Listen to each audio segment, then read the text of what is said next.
저와 여러분에게 주시고자 하시는 은혜의 말씀의 제목은 한번 따라하겠습니다. 사울의 마지막 선택. 사울의 마지막 선택. 이라는 제목으로 말씀 전하기를 소원합니다.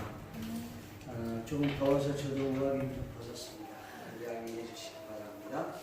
톨스토이는 그의 책 인생론에서 다음과 같은 비유를 들었습니다. 길 가던 나그네가 사자를 만나게 됐습니다. 그래서 무서운 사자를 피하기 위해서 도망가다 보니까 우물이 있어서 우물 동쪽으로 들어갔는데 거기 밑에 보니까 큰 구렁이 뱀이 또아리고 입을 벌리고 기다리고 있는 것입니다. 그래서 어떻게 하다 보니까 나무가지가 하나 있길래 나무가지를 잡아가고 당겨서 그 나무가지 위에 올라서게 된 것이죠. 올라서게 되다 보니까 또 그 나무 그 위에 흰지 검은지가 번갈아 가면서 와서 거기 갉아먹는 거야. 그 갉아먹으면은 그 나무가 부러져서 땅바닥에 떨어지든 이 우물에 빠지든 둘 중에 하나가 되는 상황이 된 것이죠. 이러지도 못하고 저러지도 못하는 그런 상황에 놓이게 되었던 것입니다. 우리가 인생을 살면서 이와 같은 위기, 난감한 상황에 놓이게 되게 됩니다. 어떤 사람이든 또 이 땅에 살고 있는 모든 인간은 이와 같은 궁지에 빠지게 된다라는 것이죠. 이와 같은 나그네의 한계 상황에 놓인 것처럼 오늘날 저와 여러분들도 아마도 이와 같은 상황들이 놓이게 될 때 우리는 어떤 결정을 내리고 어떻게 대처를 할 것인가 인 것이죠. 오늘 본문에 나오는 이 사울이라고 하는 사람도 전쟁터에 나가서 전쟁에 패하고 결국은 죽느냐 사느냐의 기로에 섰을 때에 사울은 어떤 결정을 내렸고 어떻게 대처했는가를 생각해 보려고 합니다. 이와 같은 난국에서 사울의 결정, 사울의 그 행동은 어땠는가? 오늘 저와 여러분이 만약에 사울이라고 한다면 우리는 또 어떤 결정을 내릴 것이고 어떻게 행동을 할 것인가 생각해 보기를 원합니다. 본문 내용을 간략하게 좀 소개를 드리겠습니다. 지난 시간에 말씀을 드렸던 것처럼 블레셋과 이스라엘이 전쟁을 하기에 앞서 우리가 지난 시간에는 아말렉과 다윗이 전쟁을 치렀다고 했죠. 600명의 군대와 함께 그 같은 시간대에 같은 동시간대에 이스라엘과 블레셋이 전쟁에 나가서 싸우게 됩니다. 사실 오늘 우리 어린아이들한테 이걸 설명을 해주면서 이스라엘과 블레셋과 싸울 때 누가 이겼을까? 첫째 블레셋, 둘째 이스라엘, 셋째 셈셈. 그랬더니 이스라엘이 이겼다는 사람한테 아무도 안 드는 거야. 블레셋이 이겼다는 사람한테 아무도 안 드는 거야. 이스라엘이 이겼다 그랬더니 얘들이 다 이스라엘은 다 좋은 건 줄 알고 다 손을 드는 거야. 셈셈 그랬더니 한 명만 탁 이렇게 손을 딱 들었어요. 다 틀렸다 그랬습니다. 전쟁에서 완전히 이스라엘은 이 블레셋에 완패하고 막 길보아 산에서 완패해서 병사들도 거의 거반죽고 그 다음에 사울의 그 자식 3명도 길보아 산에서 죽습니다. 사울도 적군이 쏜 화살에 맞아갖고 출혈에 피가 막 흐르고 출혈이 너무 과다 출혈하다 보니까 더 이상 도망갈 수 없는 그런 상황에 놓이게 되었다는 것입니다. 어떻게 하면 좋을까? 더 이상 도망갈 수 없는 상황이 돼서 이제 어떻게 해야 될지 몰라서 고민을 하고 있는 상황에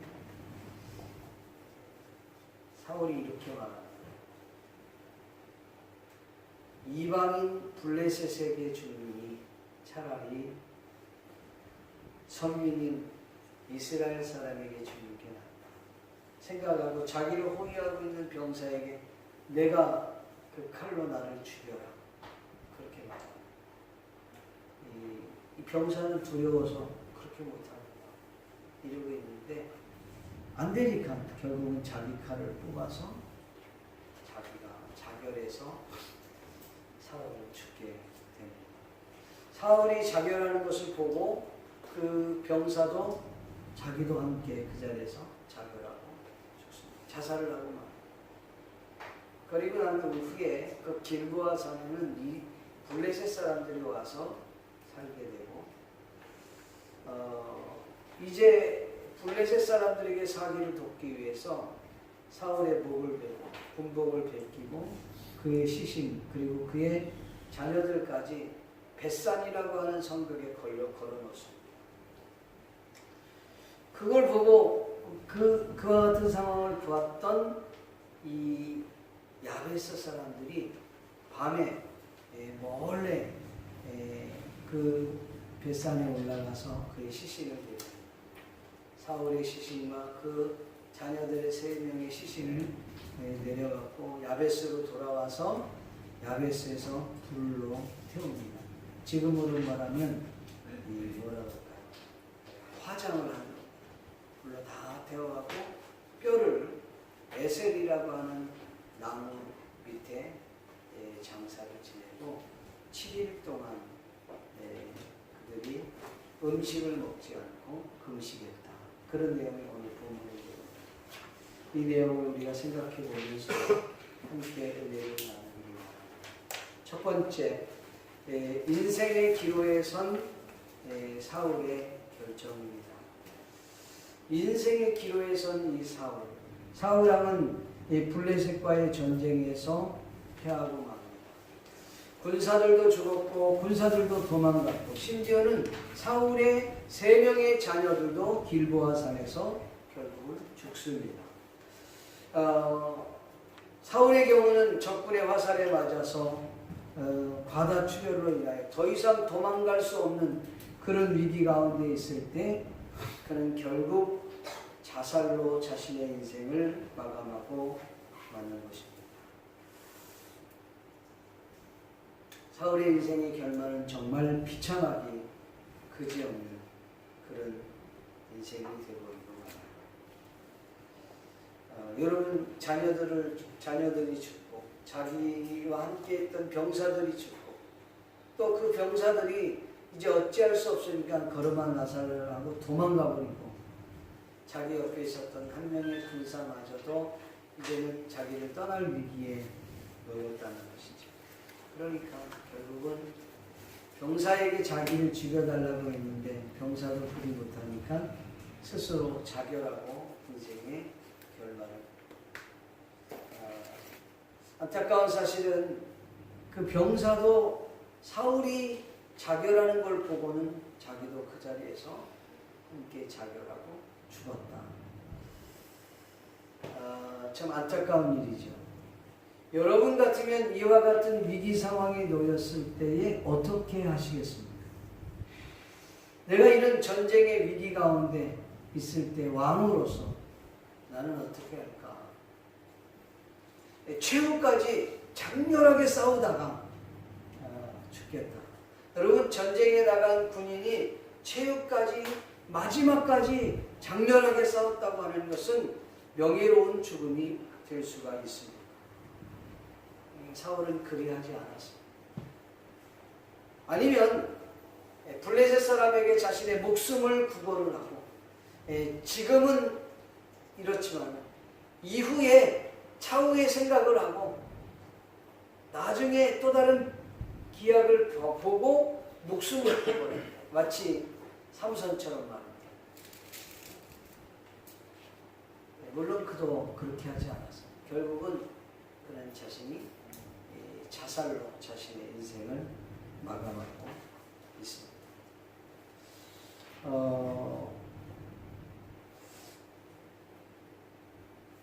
성경 사무엘상 31장 전체를 보더라도요, 사울이 단 한 번이라도 회개했다는 말이 기록되어 있지 않습니다. 저 같으면 제가 만약에 그런 상황 같았으면 승패를 떠나서 먼저 하나님 앞에 지난날의 자신의 잘못을 용서해달라고 하나님께 간절히 기도했을 것입니다. 성경에서는 사울은 그런 이야기가 없어요. 회개했다는 말이 단 한 구절도 나오지 않습니다. 성경에 여러분 이 사울이 지옥 갔다, 자살을 했기 때문에 지옥을 갔다, 천국 갔다 그런 말이 나와 있지 않아요. 그러니까 우리가 무작정 사울의 죽음을 두고 단도직입적으로 판단하기는 어렵습니다. 그러나 분명한 사실은 그가 죽고 난 이후에 반드시 하나님 앞에 서게 될 것입니다. 하나님 앞에 섰을 때에 자살해서 선 사울과 아니면 그때 당시 하나님 앞에 자신의 잘못을 구하고 하나님의 은혜를 구하고 하나님 내가 이렇게 삶을 살았습니다. 용서해 주십시오. 라고 기도한 사울과 여러분 생각해 보십시오. 하나님 앞에 선 사울의 모습 완전히 판이하게 다를 것입니다. 그런데 사울은 자살로 자신의 인생을 마감을 했다는 것입니다. 어떻게 사울이 이와 같은 극단적인 선택을 했을까요? 성경에 보면 사울이 이렇게 말합니다. 할례받지 않는 이방인에게 죽노니 차라리 선택받은 하나님의 백성에게 죽는 것이 낫다. 야, 네가 나를 좀 죽여라. 이렇게 얘기해요. 어떻게 보면 믿음이 있는 것 같은데 여러분 믿음의 모습과는 좀 다른 거예요. 이런 성격에 기인한 것입니다. 사울은 성격이 급한 나머지 그 성질로 인하여서 그가 자결했다고 우리는 보아야 할 것입니다. 사울이 극단적인 것을 선택한 것은 그의 성격 때문이다 라고 볼 수 있습니다. 사울 왕의 인생을 한마디로 좀 정리해서 말씀을 드리면 이런 겁니다. 제가 우리 높은 눈높이 성경 공부하면서 알려드렸던 건데 한번 여러분 따라해 보실래요? 성충온합 투강자 시작. 성충온합 투강자. 다시 한번 성충온합 투강자. 이건 성은 뭐냐면 성질이 급하다. 충은 뭡니까? 충동적이다. 그 다음에 온합은 온전히 순종하지 않았다.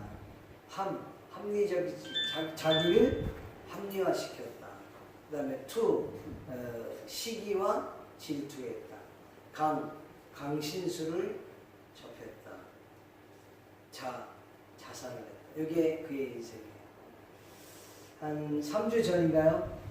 에덴에 있는 에덴교회, 에덴이 아니라 저기 그 에덴교회라고 있는데, 기시점과 스미다구에 있는 에덴교회인데, 그 교회를 개척하신 목사님 조남이 조병철 목사님이세요. 저랑 이름이 같아요. 그래서 사모님은 교포 분이신데, 한번 제가 이제 선교사 연합회 모임 갔는데, 제 이름을 보고, 아이고 시아버지 저한테 그러는 거야. 무슨 소린가 했더니 시아버지가 조병철이야. 조병철 목사님이 돌아가셔갖고 장례식에 참여를 했습니다. 근데 이제 조사하는데 목사님께서 장례식 때 돌아가시고 목사님에 대한 회고를 하면서 사위가 장인어른에 대해서 이야기하는 이야기를 들었어요.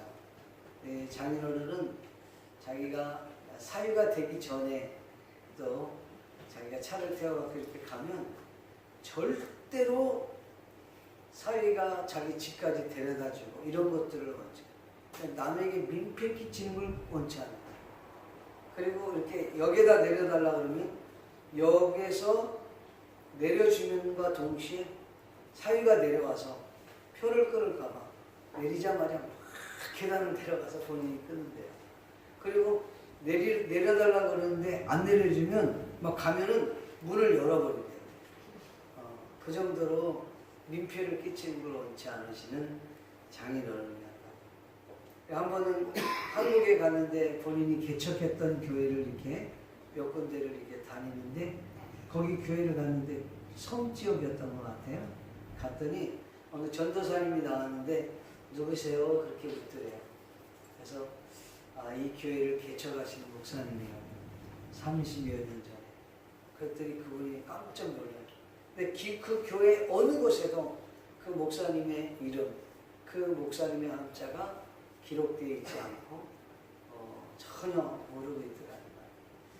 서운하게 됐지만 목사님은 전혀 그런 생각하지 않고 자기 주머니를 탈탈 털어갖고 있는 돈 없는 돈 다 뽑아갖고 그 전사님한테 드리면서 전사님 최선을 다해서 열심히 하세요 하고 전달해주는 그 모습을 그 사위가 기억하면서 장례식장에서 이야기하는 것을 제가 들었습니다. 저는 오늘 이 본문을 여러분에게 소개하면서 오늘도 우리가 언젠가는 죽음 앞에 서게 될 텐데 훗날에 우리의 후손들이 또 나를 알고 있는 지인들이 나에 대해서 뭐라고 말할 수 있을까? 어떤 기억을 갖고 살아갈까? 한번 생각을 해볼 필요가 있다고 생각합니다. 사울이 죽고 난 이후에 오늘 2018년 7월 22일 동경 성산교회에서 김병철 목사가 사울에 대해서 이렇게 평가를 했다는 것이죠. 먼저 그의 인생을 되돌아보면 그는 성질이 급했던 사람, 성격이 아주 급했던 사람이었습니다. 블레셋과의 전쟁에서 이 블레셋은 막 쳐들어 올라오고 군인들은 마음이 막 바라바라 돼서 지금 떠날 위기가 되고 다윗을 떠나려고 하고 전쟁 치르기 전에 먼저 제사를 드려야 되는데 사무엘은 오지 않고 그러니까 아예 성질 급한 사울 왕이 제사를 드리고 사무엘도 하나님도 그것을 보고 기뻐하지 않았습니다. 또 그는 충동적이었습니다. 어느 정도 충동적이었는데 자기네 마음에 들지 않으면 자신의 마음에 들지 않으면 어떻게 하느냐? 그냥 바로 창을 던져버렸어요. 다윗에게도 창을 던지고 자기의 아들인 요나단에게도 창을 던질 정도로 성질이 급할 뿐 아니라 아주 충동적이었다는 것이죠. 또한 온전히 순종하지 않았습니다.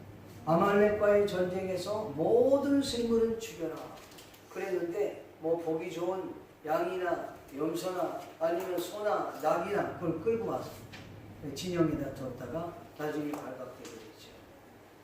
그때 여러분 우리가 잘 아는 아니 이거 이런 소 울음소리가 무슨 울음소리냐 그랬더니 그게 아니라 내가 하나님 앞에 제사 드리려고 가지고 온 거다. 너무 좋아서 그때 그 유용한 말이 순종이 제사보다 낫고 수양의 기름보다 순종이 낫다. 그런 말씀을 해요. 그리고 난 후에 그 말을 듣고 책망을 들었던 이 사울은 자기를 합리화시키기 시작. 잘못했다고 하지 않습니다. 인정하지 않습니다.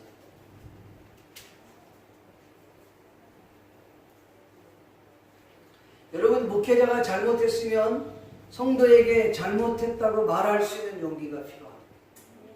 성도도 여러분 내가 잘못했으면 성도에게 잘못했다고 말할 수 있는 용기가 필요한 것입니다. 여러분 부모님이라 할지라도 자식에게 잘못했으면 잘못했다고 말할 수 있는 용기가 필요한 것입니다. 우리 교단에서도 어느 지역에 교회가 좀 문제가 있어서 어제 제가 한 3시간 동안 임원으로서 상담을 듣게 됐어요. 너무 안타까워. 분명히 한 사람의 얘기만 듣고는 말할 수 없겠죠. 양쪽의 얘기를 다 들어봐야 돼요. 판단할 수 없어서 권사님, 집사님 잘 들었습니다. 잘 듣고 나중에 목사님을 만나서 이야기 좀 듣고 그리고 이야기하겠습니다. 그리고 돌아갔습니다. 문제는 목사님도 문제는 집사님도 성도들도 자기가 잘못한 것을 인식하고 있지 않다고 하는 것이지. 그것을 인식하고 용서를 구하고 인정할 수 있다면 그건 아름다운 거지. 그렇게 하지 않아. 합리화시키는 거야. 여러분 자기를 합리화시키는 것만큼 세상 말로 추접스러운 것. 깨끗하게. 여러분 지도자가 지금 우리나라의 문재인 대통령이 지금 대통령이 잘못한 것이 있으면 잘못했다고 말해요.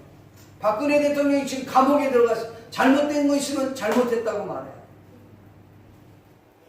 그 인정할 수 있는 거 그게 지도자의 모습이지.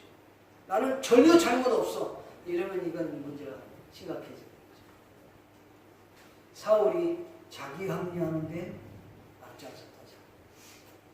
그 다음에 시기와 질투로 똘똘 뭉친 사람이 바로 사울이었다는 것입니다. 여러분 넓은 마음을 갖고 그리고 그 다음에 좀 여유로운 마음을 가질 수 있다면 믿음이 있다면 아마도 이렇게 되지 않았을 것입니다. 여러분 사울은 한 나라의 왕입니다. 모든 걸 다 소유했던 사람이에요. 권력도 갖고 힘도 다 있습니다. 그런데 이것 하나를 못 넘깁니다. 전쟁에 나가서 사울 다윗이 골리앗을 물리치고 그리고 승전거를 가지고 돌아오지 않습니까? 그 이스라엘 여성들이 소리쳐 외칩니다. 사울이 죽인 자는 천천히, 다윗이 죽인 자는 만만이로라. 이 정도 들었을 때 사울이 그렇습니다. 여러분들이 말하는 이 다윗은 정말 훌륭하게 전쟁에서 승리했던 장군입니다. 여러분 우리 모든 사람들이 이 다윗과 같이 이런 용기를 가지고 나라를 위해서 희생해 줬으면 좋겠어요. 그리고 다윗에게 칭찬해주고 인정해주고 상급을 주고 그렇게 해줬다면 그 문제가 아니었어요. 그런데 야 지금 다윗이 받는 이 칭송이 뭐냐? 이거 외에 또 받을 것이 있다면 나의 왕의 자리 외에는 뭐가 있냐?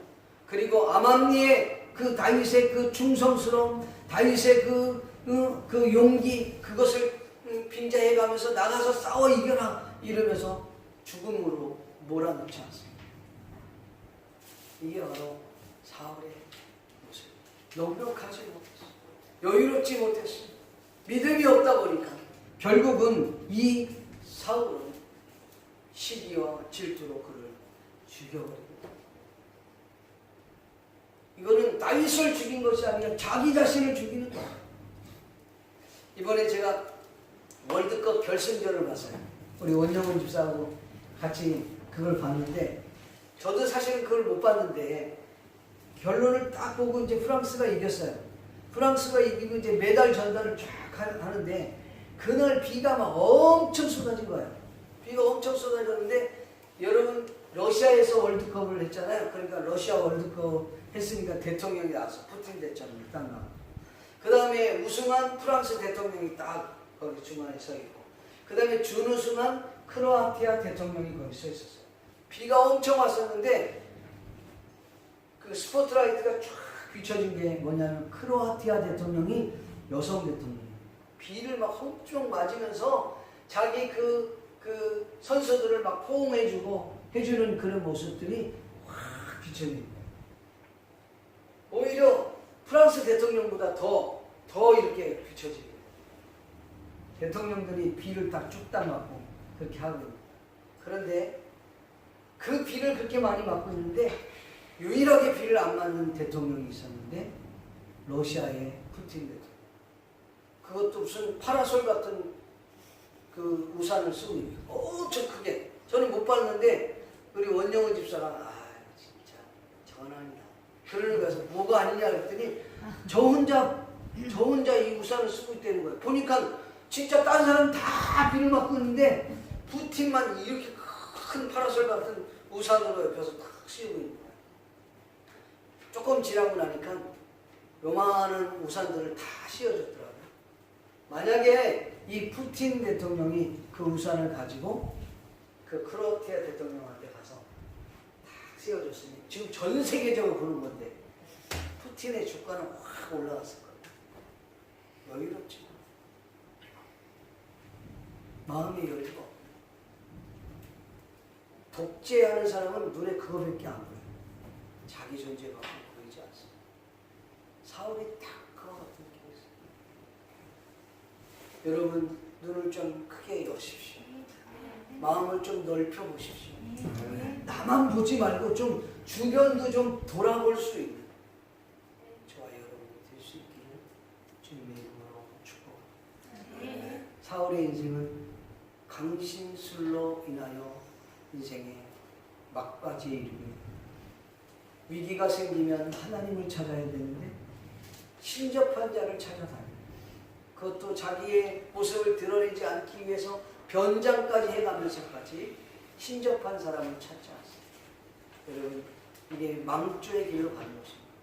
마지막으로 오늘 본문에 그의 결말을 자살로 인생을 마감했다고 하십니다. 사랑하는 성도 여러분, 위급한 상황이 닥쳤을 때 선택하지 말아야 할 선택을 해서는 안 되는 것입니다.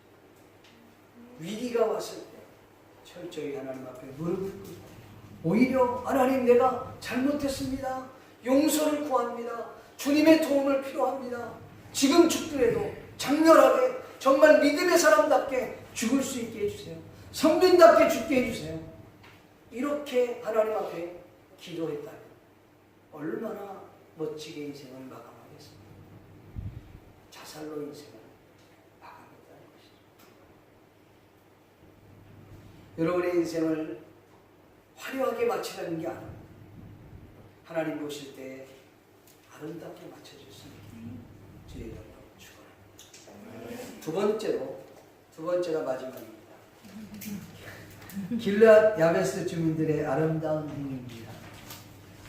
블레셋 사람들은 사울의 그 갑옷을 베끼고 그리고 아스타롯 신전에 그를 두었습니다. 사울의 시체를 그리고 그의 자녀 그 3명의 자녀 여기 성경에 나오죠? 3명의 자녀가 몇 절에 보냐면 2절에 보면 사울의 아들 요나단, 아비나답, 말기수아 이 3명을 길보아 산에서 다 죽습니다. 그리고 그들의 시신을 벳산이라고 하는 곳에 성벽에 걸어놔요.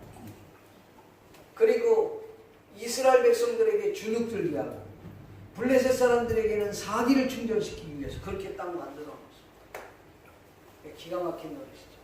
그런 상황에 놓여 있는데 밤에 길르앗 야베스 사람들이 그 용사들이 목숨을 걸고 가서 그것을 가지고 내려옵니다. 그리고 야베스로 돌아와서 화장을 하고 그 다음에 에셀이라고 하는 나무 밑에 그 뼈를 장사하고 7일 동안 금식을 했다. 그런 내용이죠. 아니 여러분 블레셋이 어떤 나라입니까? 포악하게 그지없는 나라예요.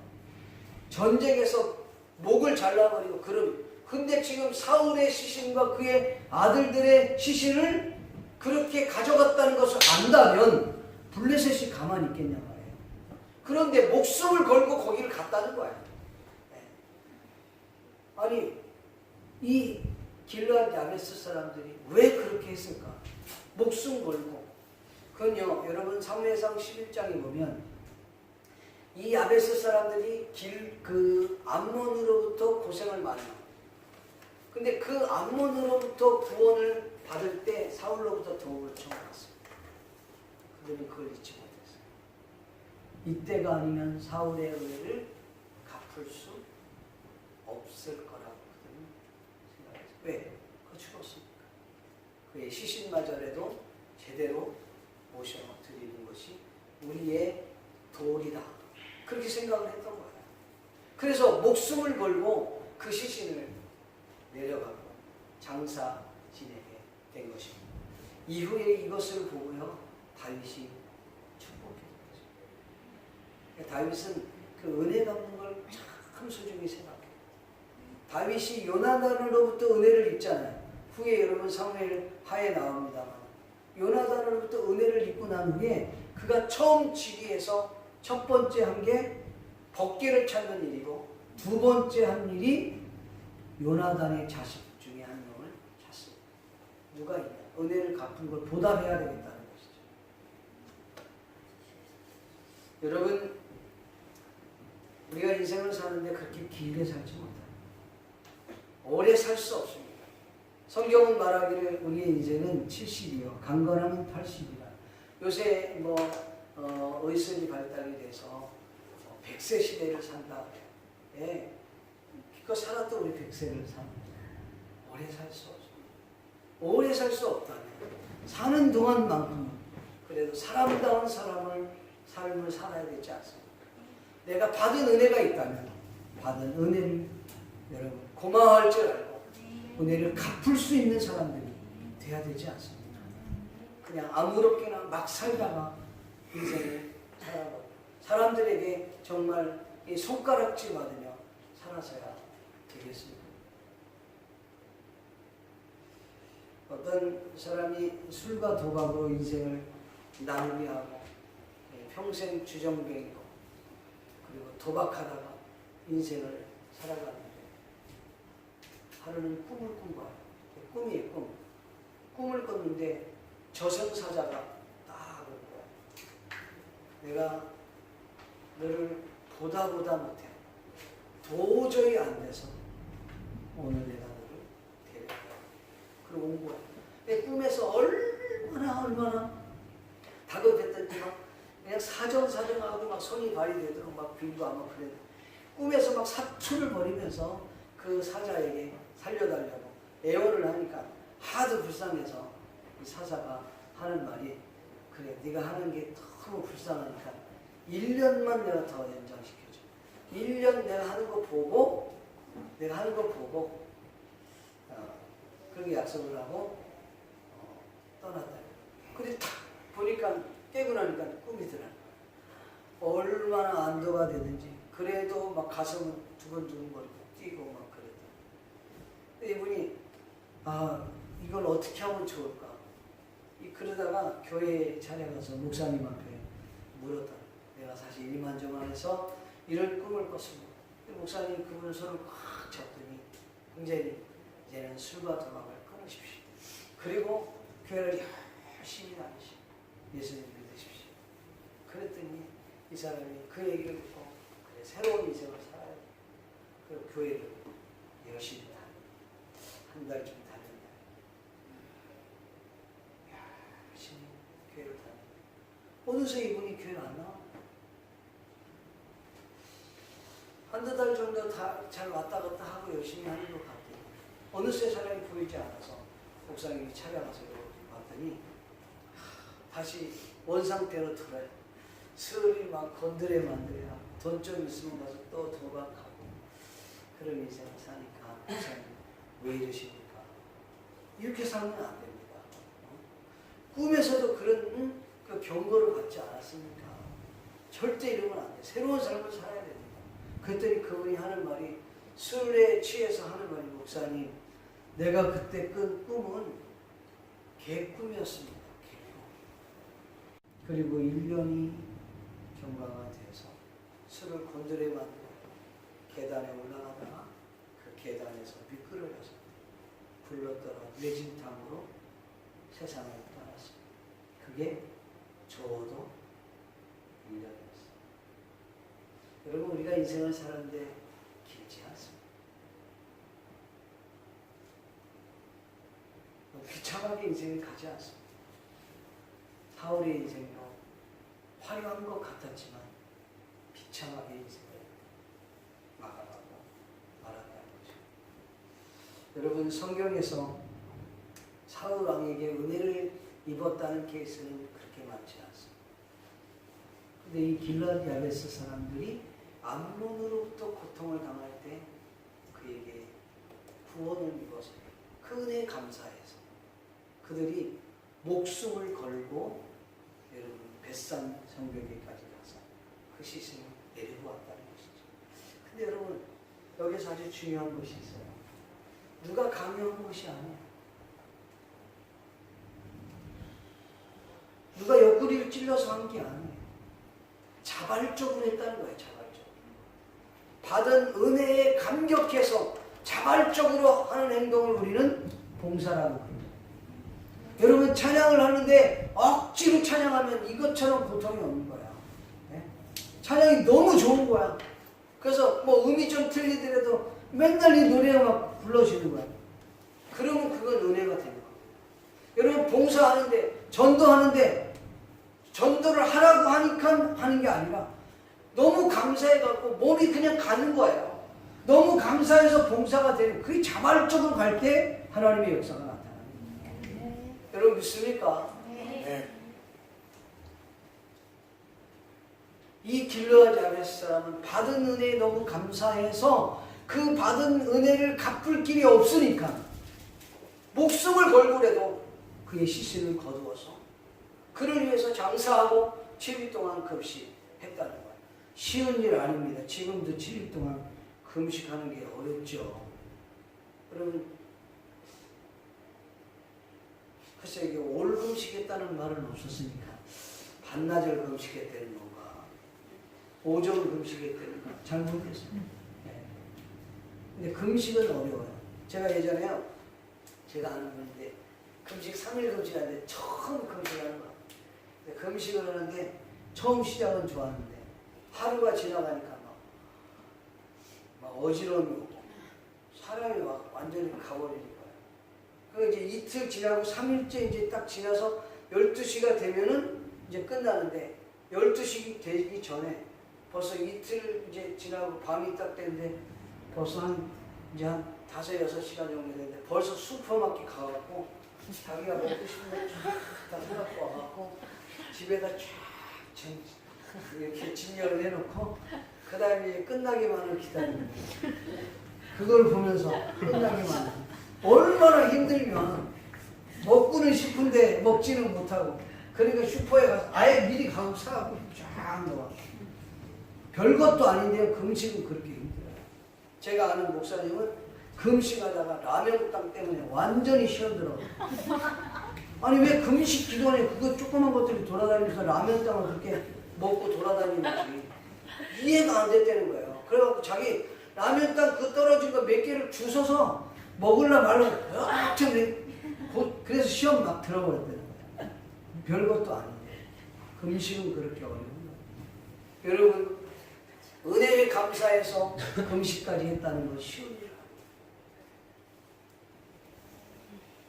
정말 어렵죠. 자발적으로 했다는데 여러분, 하나님의 은혜가 얼마나, 하나님께서 저와 여러분을 위해서 당신의 하나밖에 없는 독생자 예수 그리스도를 우리에게 보내주셨다. 그 은혜 너무 감사하지 않아요? 그러니 여러분 110주년 때 찬양하자는데 뭐가 그렇게 문제가 있나요? 합시다. 가서 1시간 정도만 하자는 거예요. 1시간만 하자는 것도 아니야. 그 순서에 딱 한 번 한 5분 정도 하자는 거예요. 하고 가더라도 감사해서. 여러분, 봉사 그거 한 번 하는데 그게 그렇게 어렵습니까? 하나님 앞에 그 몸을 드리고 시간을 드리고 물질을 드리고 그렇게 그게 아깝습니까? 주님께서 나에게 해주신 은혜 감격합니다. 그건 아무것도 날마다 찬양에 듣던 보잖아요. 믿습니까? 근데 여러분, 이게 자발적인 게 아니라 이게 누군가에 의해서 막 강제로 하는 거 있죠. 그거 완전 아니에요. 우리 학생들도 내가 뭔가를 좀 치우려고 하는데 엄마, 야, 방 좀 치워라. 그러면 하고 싶은 마음이 싹 사라져. 그 인간의 본성이 아주 못된 본성이죠. 내가 하려고 했는데 엄마가 치우라 그랬으면 치우려고 했어요. 그렇게 하면 되는데 하기 싫은 마음이 싹 사라져버리는 거야. 하고 싶은 마음이 사라져버리는 거지. 그게 인간의 본성이래요. 여러분, 자발적으로 하는 것만큼 좋은 거예요. 자발적으로 봉사합시다. 자발적으로 헌신합시다. 하나님의 그 나라에 대해서 자발적으로 우리가 설 수 있다는 건 축복이 아닐 수 없는 것이죠. 말씀을 맺기를 소원합니다. 사랑하는 성산교회 성도들, 위급한 순간에 닥쳐왔을 때 저와 여러분이 절대로 선택하지 말아야 할 선택이 있습니다.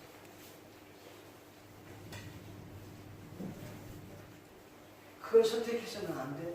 사울은 그랬을 때 여러분, 자살은 안 돼요. 우리 옆 사람한테 아무리 힘들어도 자살은 하지 않습니다. 아무리 힘들어도 자살은 하지 맙시다.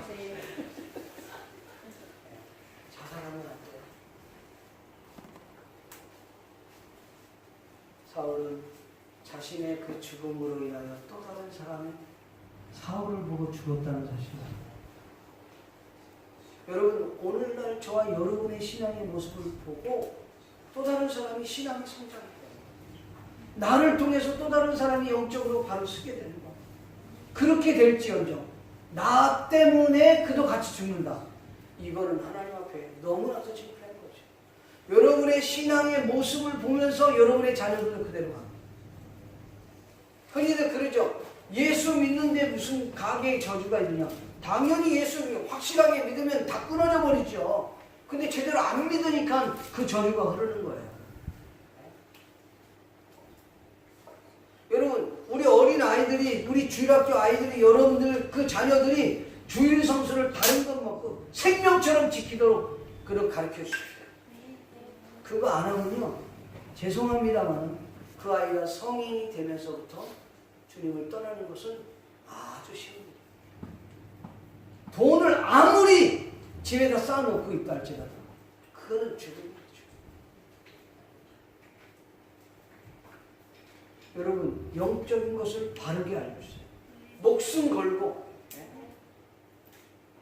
제가 우리 딸내미한테 제가 그랬어요. 야, 너 오늘, 저는 전화하면 늘 그래. 오늘 교회 갔다 왔냐? 밥은 잘 먹냐? 건강하냐? 너 목표는 잊지 말아라. 거의 4가지 한 요 정도에. 맨날 뭐 특별하게 말할 건 없으니까. 교회 갔다 왔냐?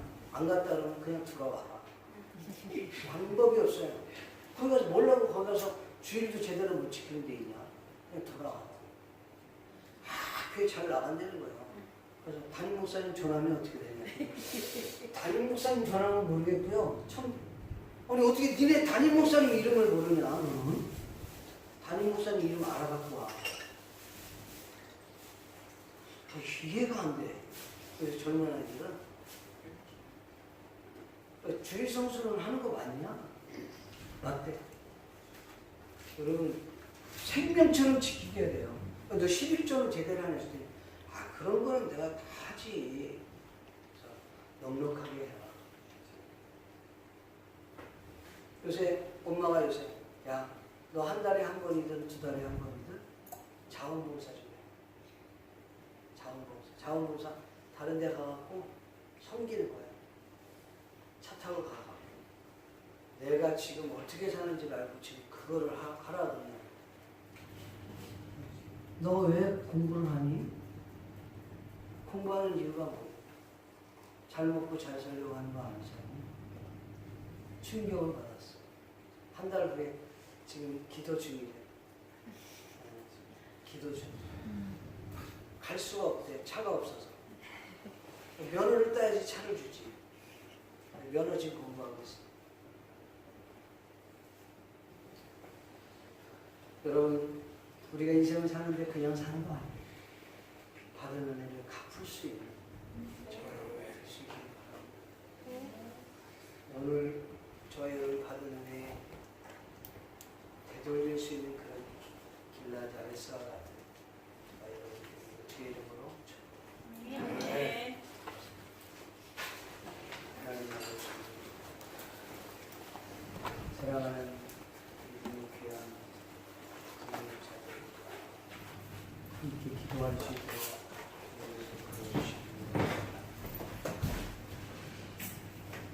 사울의 고백과 같이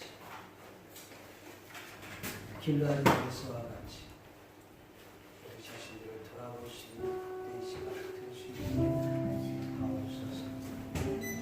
주님, 이 시간에 도와주셔서 온전히 하나님의 주관으로 우리에게 주시옵소서. 우리가 주님 앞에 섰을 때, 아니 우리가 주님 앞에 갔을 때, 우리 주변에 있는 나를 알고 있는 나에 대해서 뭐라고 진단을 할지 돌아보는 자를 되게 주시옵소서. 예수님의 이름으로 기도합니다.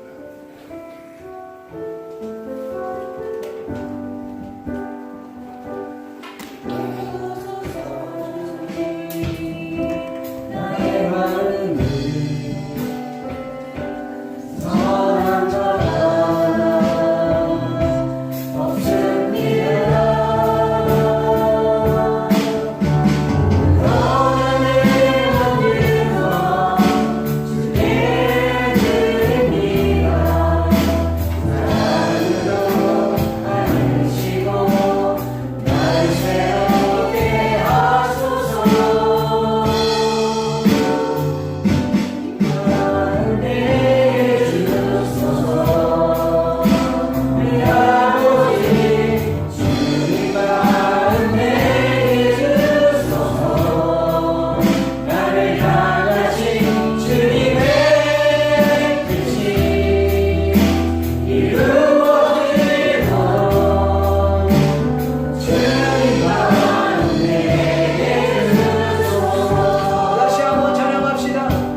오늘 말씀과 같이 참으로 위급한 상황이 놓여 있을 때 하나님 선택하지 말아야 할 것을 선택하는 어리석은 자들이 없도록 도와주시옵소서. 아멘. 정말 믿음으로 살기를 원합니다.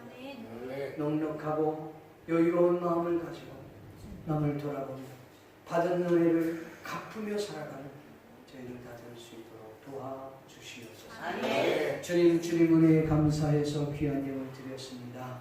예물 받으시고 저들의 가정에 자녀들에게 저들 인생 위 교회 위에 전 세계에 흩어져 있는 하나님의 교회 위에 하나님 놀랍도록 복의 복을 덧입혀 주시옵소서. 감사를 드리옵고 예수님의 이름으로 축복하며 기도하옵나이다. 아멘. 지금은 우리 주 예수 그리스도의 은혜와 하나님 아버지의 크신 사랑과 성령님의 감화 감동으로 교통하시는 역사가 오늘 이 자리에 있는 모든 하나님의 자녀들 모두 지금부터 영원토록 함께 있을지어다.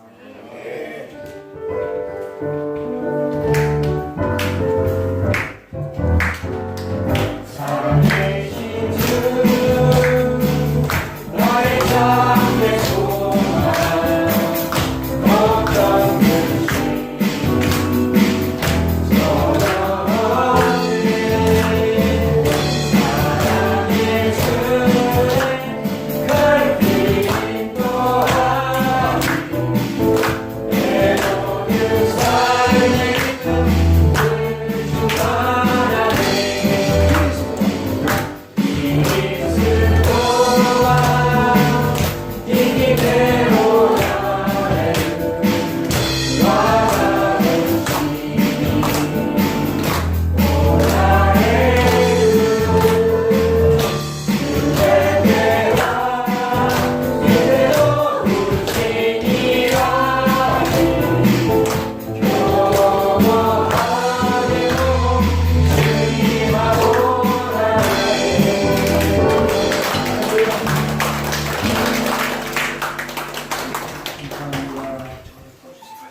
감사합니다.